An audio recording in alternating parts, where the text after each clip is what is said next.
Good morning and જય હિન્દ દોસ્તો. આજે છે આપણી જર્નીનો 20મો દિવસ. દોસ્તો આજે આપણે વાત કરી હતી કે આપણી ડાયટ જે છે એ આપણે હાથે બનાવવી જોઈએ.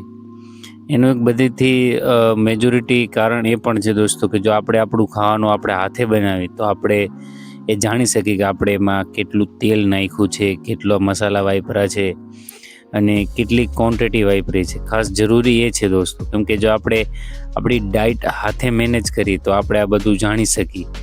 એટલા માટે જ બને એટલું કોશિશ કરો કે ડાયટ જે છે એ હાથે બનાવી શકીએ. આપણે આપણી કેલરીઝ જે છે એમાં આપણે રહી અને આપણી ડાયટ મેન્ટેન કરી, કેમ કે ડાયટ એક બહુ ઇમ્પોર્ટન્ટ હિસ્સો છે દોસ્તો. એટલા માટે કોશિશ કરો કે ખુદ બનાવી શકો ડાયટ. તો આજ આપણી જર્નીનો 20મો દિવસ આમ જ થયો પૂરો દોસ્તો. આપણે કામેથી આવીને આપણું પ્રિપેર કર્યું ચિકન. તો જય હિન્દ દોસ્તો, આપણે મળશે.